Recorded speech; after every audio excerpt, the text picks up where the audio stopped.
FPS, spécialiste de la transformation de conteneurs en Lorraine, soutient les Dragons.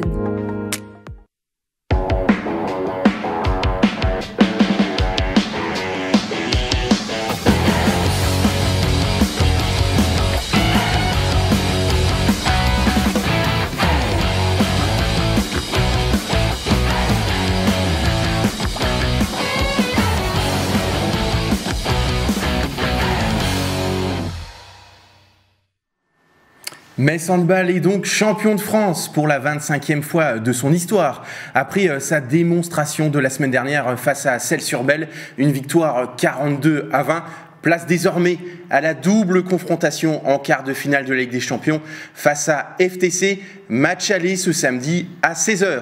Bonsoir à tous, vous êtes bien dans Dragon Mag. Et exceptionnellement, pas d'invité puisque le staff et les joueuses sont déjà à Budapest. Mais ne manquez pas l'entretien que nous avons eu avec Emmanuel Mayonade, nos deux consultants du jour. Thibaut Pigeon, salut Thibaut. Salut Arnaud, salut à tous. La forme Pleine forme. Et en face, Rémi Alésine pour l'ami hebdo. Salut mon Rémi. Salut tout le monde. Je présume que, comme tout le monde, vous avez hâte d'être à samedi. Bah oui. Thibaut. Oui, exactement. Je crois que tu seras d'ailleurs avec le mur jaune ce samedi. Oui, tout à fait. On va profiter de ce qui a été mis en place, de l'initiative du mur jaune. On va se retrouver du coup au Green Dogs Bar à Moulins. Je crois qu'il y a déjà pas mal d'inscrits pour vivre ça ensemble, voilà, et puis essayer de faire la fête. On espère faire la fête. En tout cas, on va les soutenir jusqu'au bout de cette rencontre. En tout cas, encore une fois, une belle initiative du mur jaune. On commence immédiatement cette émission. On va revenir sur ce 25e titre. C'est la première mi-temps.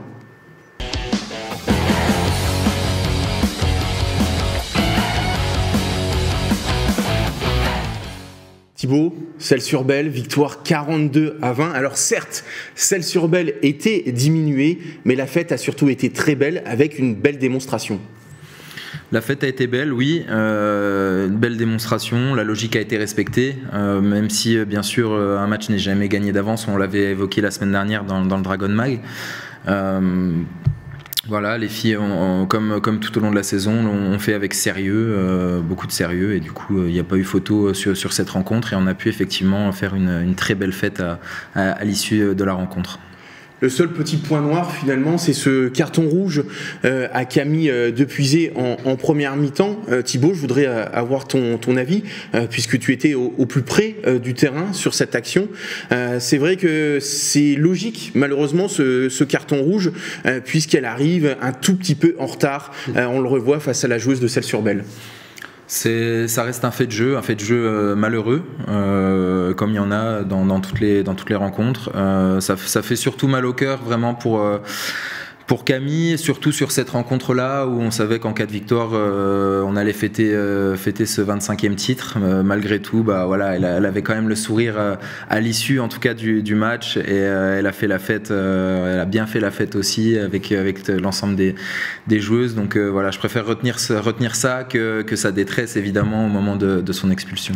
Puis on retiendra également le très beau geste de Thierry Vincent, l'entraîneur de cette équipe de Celles-sur-Belle, qui a eu Camille Depuisé du côté de Toulon et qui l'a réconforté à la fin du match. On oublie vite, Isabelle Wendling a été championne du monde 2003. Elle s'est fait expulser, la première carton rouge de sa carrière, c'était en finale contre la Hongrie. Plus personne s'en souvient et tout le monde se souvient qu'elle est championne du monde. C'est le plus important. Ah, c'est un fait de jeu, voilà.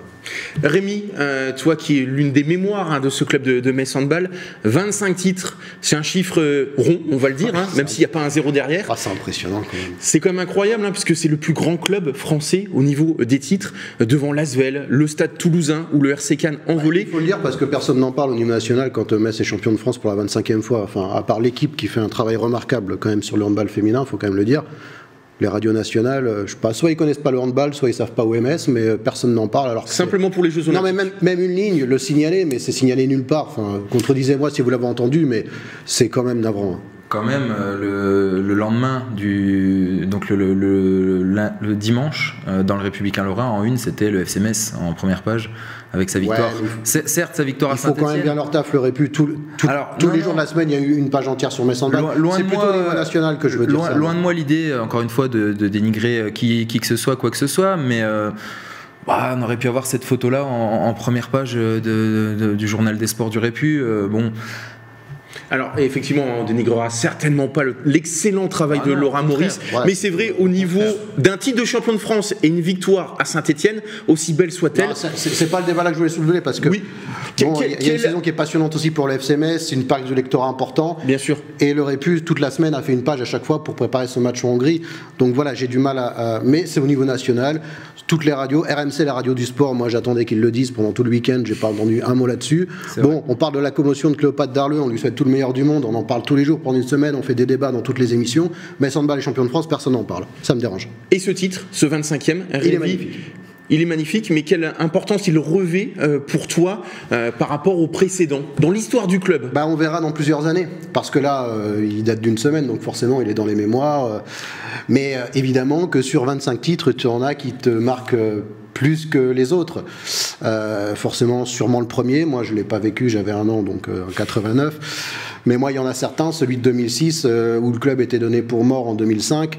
Tu as des joueuses qui consentent à une énorme baisse de salaire. Tu as Le Havre qui commence à avoir une super équipe avec... il y avait Sophie Herbrecht, Makan Tunkara. T'as Sonia Sandier, je crois, qui revient à Metz, même bénévolement. Et t'as ce titre de champion de France, il est mythique. Et t'as Thierry Weisman, on en a parlé dans la République à Lorrain, suite 2013 avec Lisevic, qui a une main cassée et qui marque de la main gauche. Voilà, est-ce que ce 25e titre, on s'en souviendra alors, comptablement, c'est sûr qu'il a une importance capitale. On se souviendra, je pense, de la saison dominatrice de Metz Handball, comme l'année dernière. On a le sentiment qu'il n'a rien pu arriver à ce club, alors que l'opposition, je persiste à le penser, a rarement été aussi forte en France. Il y avait souvent un opposant à Metz Handball, mais ça se limitait à Gagny, Besançon, Le Havre, Brest. Là, il y a quand même 3 clubs qui sont largement menaçants, qui ont un niveau qui est presque international. Brest, Paris, Nantes, c'est quand même des concurrents très sérieux. Et personne n'a inquiété Metz Handball. Chambray qui monte aussi. Ouais, Chambray qui monte aussi. Ouais. Tu voulais rajouter quelque chose sur l'importance de ce 25e titre, comme disait Rémi, d'une part, ça fait à peine une semaine que le club est sacré pour la 25e fois, mais surtout, il reste d'autres objectifs. On va dire que c'est un peu 1 sur 3. Et c'est pour ça que je pense que pour l'instant, on le laisse de côté, au contraire, mais c'est un petit peu en retrait. C'est fait, et maintenant, place aux autres objectifs. En tout cas, est-ce que Rémi, c'est une bonne chose de fait avant le retour de la Ligue des Champions? Alors le travail est... On pourrait attendre encore si Metz Handball ça aurait été légitime et compréhensible, eu quelques échecs dans cette saison, il ne serait pas joué ce titre et on aurait un quart de finale de Ligue des Champions à jouer et une finale de Coupe de France à envisager et un titre de champion de France à aller chercher. Donc là, c'est quand même vachement positif que ce titre il soit fait. Alors évidemment, il y a des matchs, évidemment qu'il va falloir les jouer et qui vont être préparés avec sérieux, mais toute pression, elle est évacuée. Le 25e titre, il est là et maintenant, on peut se concentrer sur des objectifs qui sont... alors la Coupe de France, Metz l'a déjà soulevé, mais voilà, le quart de finale de Ligue des Champions, c'est un énorme défi. On va en parler plus en détail tout à l'heure. Et voilà, non, c'est alléchant et il est évidemment beaucoup plus confortable d'aborder ce quart de finale en étant déjà champion de France. Messieurs, on va passer tout de suite à la suite. Une fois n'est pas coutume, on passe directement à la conférence de presse.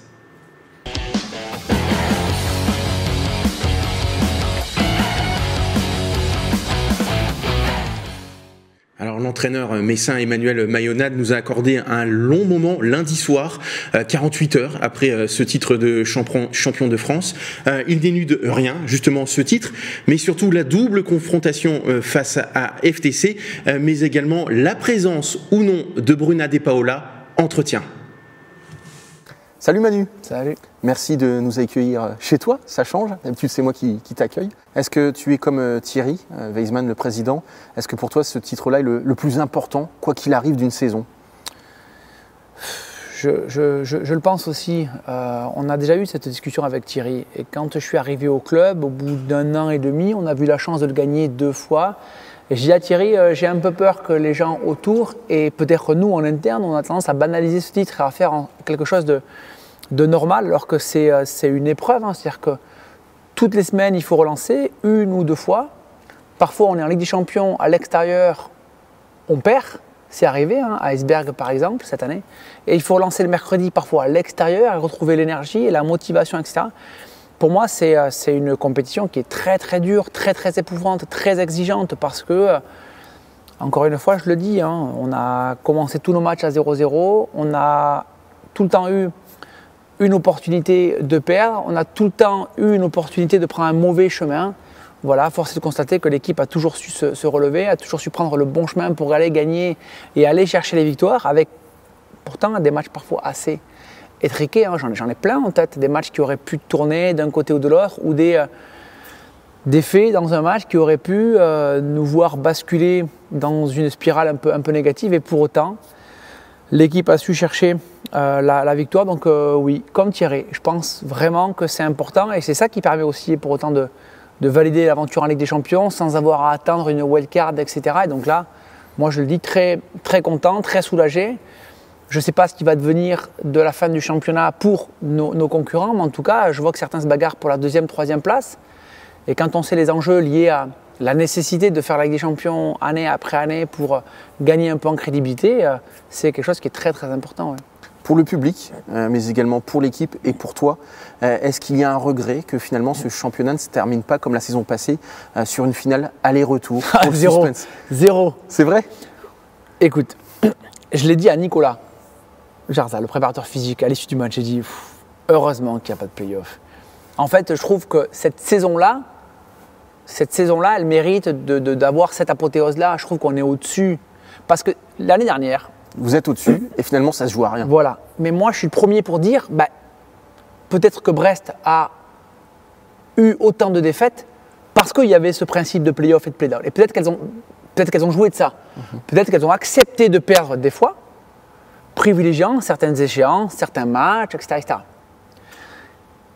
Peut-être que c'était la stratégie utilisée l'année dernière, et auquel cas, moi je dis rien. Je la ferme, mais je dis pas de souci. On est invaincu. Ça vaut rien, on sait comment ça se joue. Et je suis content qu'on arrive là avec un adversaire direct et ou des adversaires avec 5 défaites ou 5 défaites et un nul, et que je puisse dire cette année, ok, là on la mérite, et personne n'a calculé, tout le monde a voulu aller au bout et tout le monde a voulu gagner. Et donc ça me fait plaisir, parce que maintenant j'aspire à ce qu'on puisse le refêter ici dans pas longtemps, et le refêter ici dans pas longtemps, et le refêter ici dans pas longtemps, finalement à chaque fois qu'on sera là jusqu'à la fin de l'année. Et je trouve que ce serait tout aussi beau de venir ici le vivre et d'encourager les gens à venir le fêter à chaque fois. Je trouve que ça aurait un visage assez sympathique. Alors ce 25e titre est dans la poche. Maintenant, focus sur la Ligue des Champions avec cette double confrontation contre FTC, avec un match aller en Hongrie. Comment tu l'envisages? Sur ce match, il ne faut pas forcément gagner, mais pas occulter toutes les chances de faire la différence sur le match retour. J'ai rien de plus à rajouter. D'abord, j'ai une anecdote avec FTC, c'est que je regarde la Ligue des Champions tous les ans, bien sûr, et ça fait 4-5 ans. Je me dis, un jour, ils vont le faire, le Final Four, c'est pas possible. C'est-à-dire qu'il y a 5 ans, ils sont en quart de finale, je les vois passer, ça passe pas. Et je me dis, putain, ça doit être tellement dur d'être à 5 minutes d'un Final Four, parce que tu es à la maison, tu es à côté, et d'imaginer ce que ça peut générer dans la tête de tous tes supporters, de se dire, putain, je suis à côté, etc., et de se dire, cette année, je pourrais le faire. L'année d'après, quart de finale, je me dis, c'est pour cette année, ils ont l'effectif pour, etc. Non. L'année d'après, je me dis, ils ont l'effectif pour cette année, c'est pas possible. Et puis vient effectivement le moment où on les joue, et je me dis, mais pour le coup, là, j'espère que c'est pas cette année. Il y a une belle équipe, avec l'expérience qu'elle manquait peut-être les années précédentes. Il y a Lekic, qui a déjà gagné la Ligue des Champions. Il y a Zvijic, qui a déjà gagné la Ligue des Champions. Il y a Tomori, qui a déjà gagné la Ligue des Champions. Ces 3 filles-là n'étaient pas là l'année dernière. Donc je pense que la maîtrise de l'événement, elles le connaissent maintenant, et elles ont peut-être créé ce qu'elles se manquaient l'année dernière, c'est-à-dire la fougue créée et générée par les Malenstein, les Bolk, les gardiens de but est toujours là, sauf qu'il y a l'expérience maintenant à ça. Après, je suis d'accord avec toi, ma peut-être plus grosse désillusion à Metz, c'est le quart de finale Ligue des Champions à Bucarest, quand on en prend 13, où je me considère encore et toujours aujourd'hui comme le responsable de ça, avec un match mal maîtrisé. Plutôt que de perdre de 10, j'aurais dû savoir perdre de 9. À défaut de perdre de 11, j'aurais dû savoir perdre de 10, de 12, de 11, de 13, de 12. Et ça va à 13, et c'est beaucoup, quoi.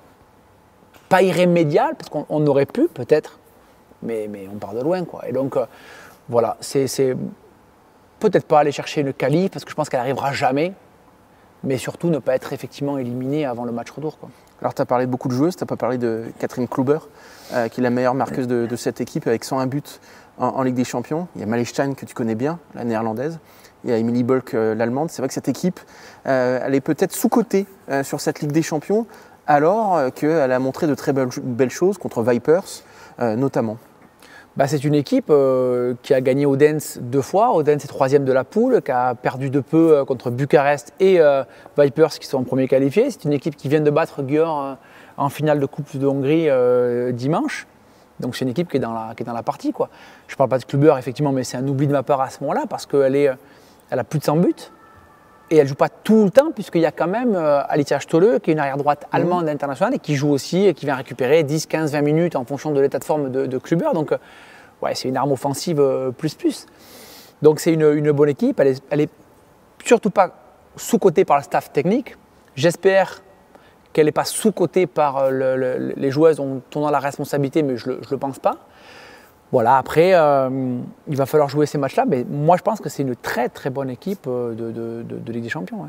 Quelles sont ses failles, justement, puisque contre Brest, elle n'a pas eu forcément des gros résultats, elle s'incline notamment dans le Finistère, et je présume, comme tu l'as dit, que tu as regardé cette confrontation de dimanche en Coupe de Hongrie avec cette victoire de FTC contre Győr.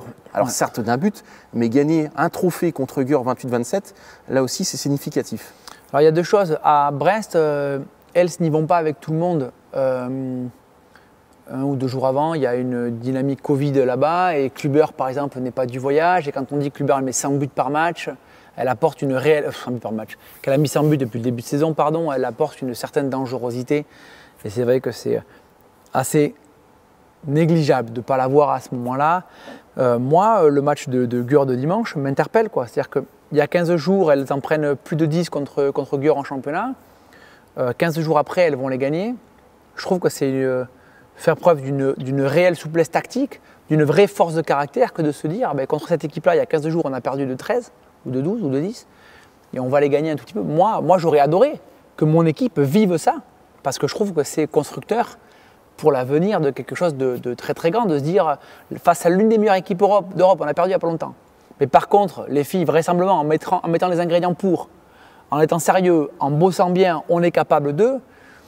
Qu'est-ce qui fait que l'état d'esprit serait différent sur le match à venir? Donc je pense que c'est pour elles quelque chose qui devrait les booster sur les temps à venir. Ouais.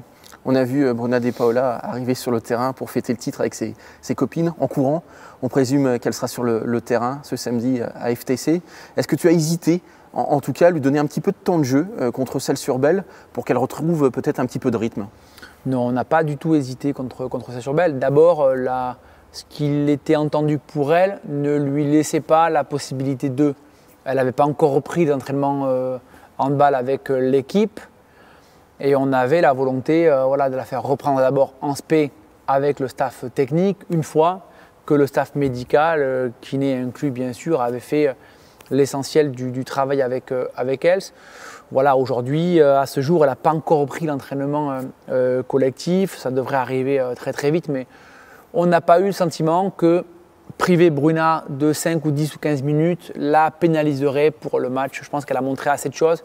Elle a assez de recul, d'expérience pour être en mesure de faire un match plein. Et puis, petite confidence, sur l'une des séances SP, c'est moi qui me suis risqué à défendre sur elle. Et j'ai très vite senti qu'elle était en forme et que sa qualité d'appui avait peu été impactée. Ou alors, elle n'est pas en forme et c'est moi qui suis complètement à la ramasse, ce qui est aussi fort possible. C'est parce que tu vas bientôt avoir 40 ans au mois de juin. Oui, ça aussi, ça compte. Mais c'est pas ça le plus important, c'est là. Et là, je suis toujours très très jeune.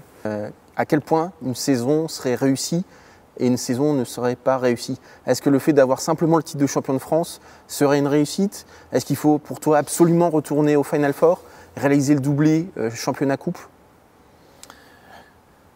Très très très très bonne question. Je ne vais pas la jouer minimaliste, mais pour qu'elle soit réussie, moi je pense qu'il faut qu'on aille au Final Four, quoi. Déjà.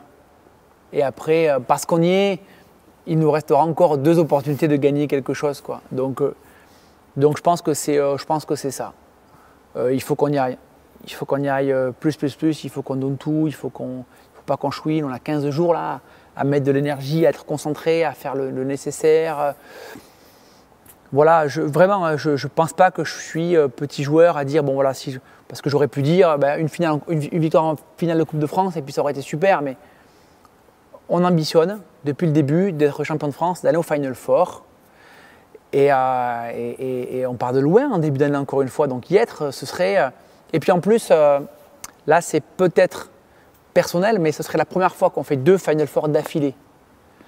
On en a fait 1, on en a fait 2, et j'ai pas envie qu'on réattende 2-3 ans pour y être, etc. J'ai envie de suite, et pour le coup, ça aussi, ça recrédibiliserait le club, parce que c'est dur d'en faire 2 d'affilée.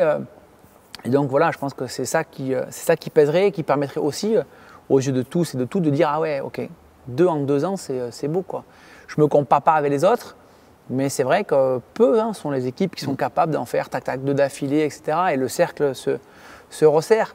Je suis désolé de le dire, mais moi je vois plein d'équipes en Europe qui ont des niveaux énormes. Ljubljana est en quart, mais que Ljubljana n'ait pas encore fait un Final Four, je me dis quand même, le CSM, ça patauge un peu, quoi. Le dernier Final Four, c'est celui où elles sont venues nous gagner.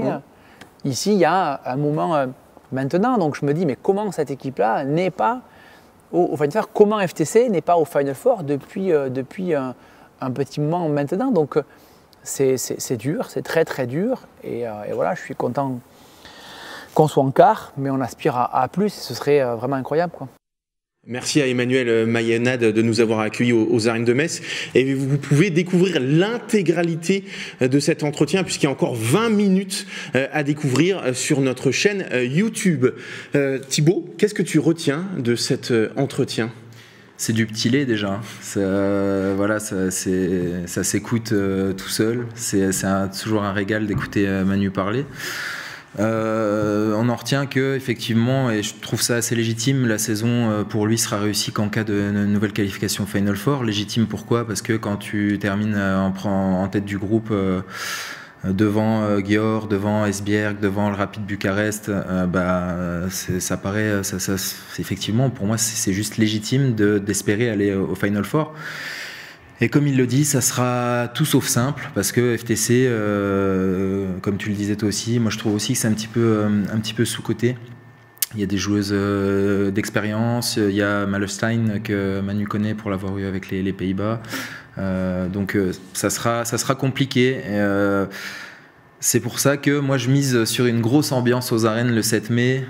Quel que soit le résultat de demain, il faudra du monde aux arènes, il va falloir remplir les arènes et que ça soit le feu pour soit éventuellement retourner peut-être une situation, soit la confirmer. Mais voilà, on a le privilège, je pense, de recevoir au match retour et il faut le bonifier. On te fait confiance, en tout cas, le 7 mai, pour avoir une chaude ambiance. Rémi, qu'est-ce que tu retiens, toi, de cet entretien ? C'est vrai que Manu a encore le traumatisme de 2018 et de cette défaite de 13 buts face au CSM, chez CM Bucarest. Puis je retiens que l'état de forme de Bruno De Paula dépend de son état de forme à lui. Alors, je sais... Non, oui, je suis surpris qu'il parle de cette rencontre de 2018 parce que... Metz avait appris de ses erreurs déjà depuis longtemps par rapport à ce quart de finale qui était le premier de l'histoire du club, qui avait été très compliqué à gérer parce que je me souviens plus de l'ordre des choses, mais il y avait eu un match à Brest peu de temps avant, il y avait eu des problèmes de transport parce qu'à l'époque il y avait des grèves, des retards, des choses comme ça. Et il y avait eu un match qui, il est vrai, avait été mal géré parce que d'une part ça avait été une défaite et ça avait été une défaite beaucoup trop lourde. Et je pense qu'il a raison. Quand tu perds un match, ce qui peut arriver contre le FTC Budapest, on va en parler, on n'est pas face à un petit adversaire. Une défaite lors d'un match aller quand tu reçois un retour n'est pas synonyme d'élimination. Par contre, une défaite de 13 buts, bon, il faut être honnête, à part un exploit miraculeux, c'est quasiment irrémédiable. Donc je suis surpris qu'il retienne ce match, mais en même temps, quand tu connais le personnage, c'est quelqu'un qui apprend énormément de ses erreurs. Et je pense que même aujourd'hui, après un troisième Final Four potentiel, il n'a pas oublié ce quart de finale qui a participé à la construction Funtir et au quart de finale de l'année d'après contre le même adversaire. Exactement. Et qui a permis au club de rallier le premier Final Four de son histoire. Donc la leçon, c'est évidemment que cette équipe du FTC va être redoutable, qu'elle est meilleure que l'année dernière. On était tous contents de jouer le FTC il y a quelques semaines et on l'est de moins en moins. Parce qu'on se rend compte que c'est une équipe plus que crédible, qui est complètement à sa place, qui mérite sa place en quart de finale, qui est capable de taper Győr dans un match, dans une finale de Coupe nationale, donc c'est pas rien. Et effectivement, il a raison quand on parle de Lekic. On ne parle pas de la Lekic il y a quelques années qui était peut-être la meilleure joueuse du monde. Elle ne l'est plus actuellement. Pour autant, avoir cette expérience-là pour une échéance aussi capitale, ça compte forcément avec toutes les pépites que comporte ce club-là. Donc effectivement, il faut faire très attention. On va en parler immédiatement de ce match tant attendu entre Metz Handball et le FTC dans la deuxième mi-temps.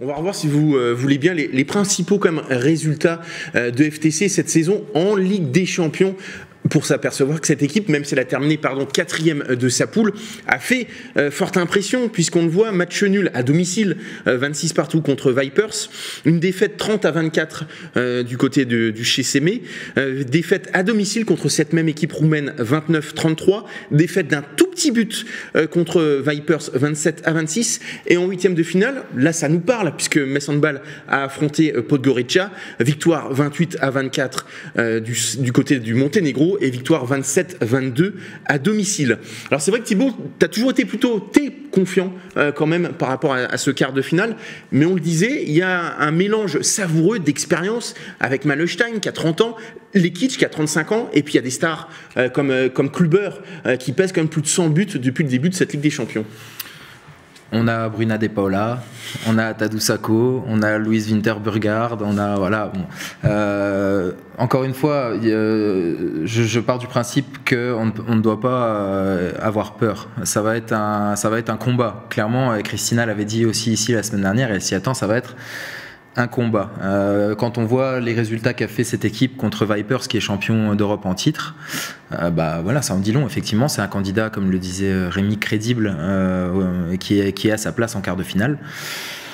Malgré tout, encore une fois, oui, quand on finit premier de la poule, comme je l'ai dit précédemment, alors confiance, c'est peut-être un grand mot, mais voilà, j'ai pas peur et j'attends cette double confrontation avec beaucoup de hâte.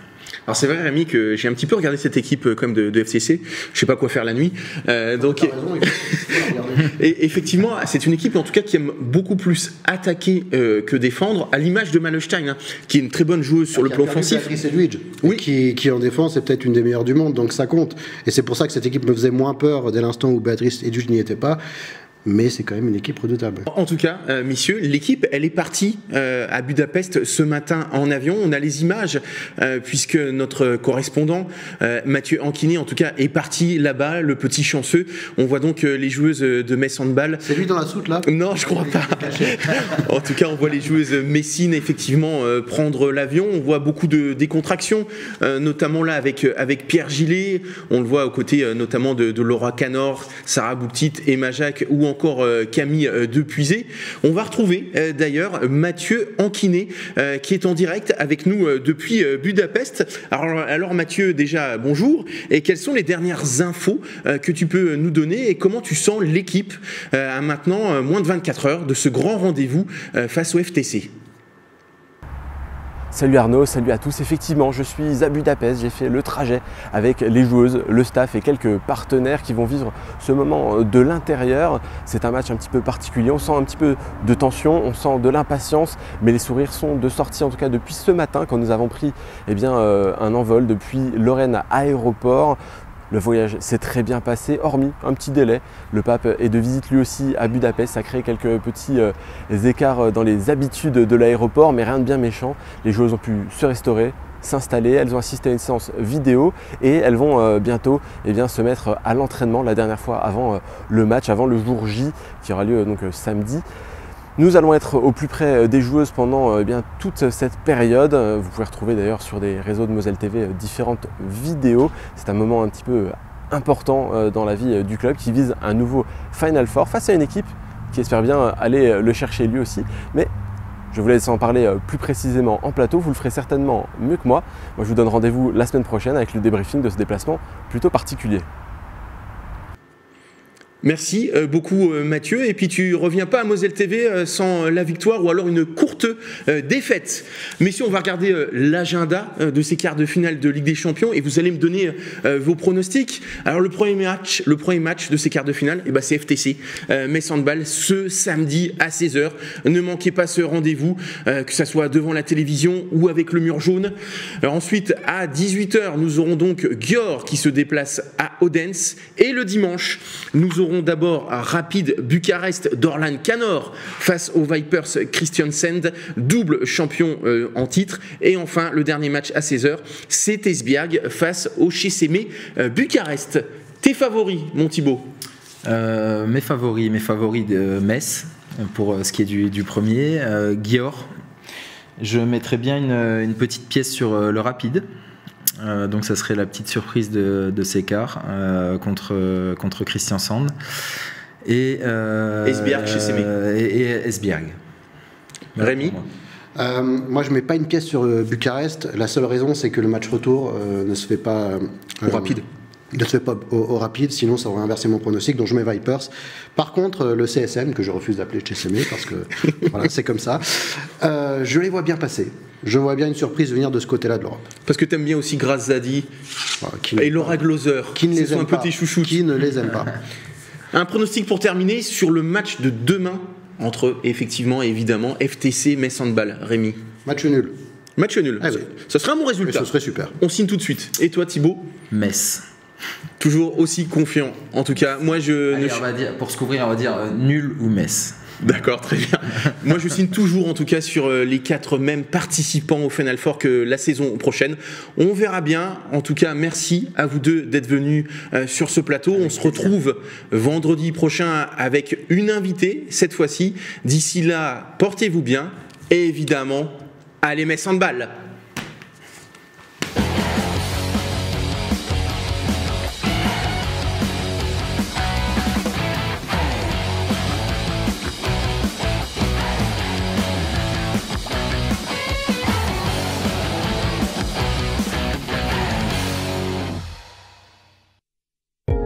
FPS, spécialiste de la transformation de conteneurs en Lorraine, soutient les Dragons.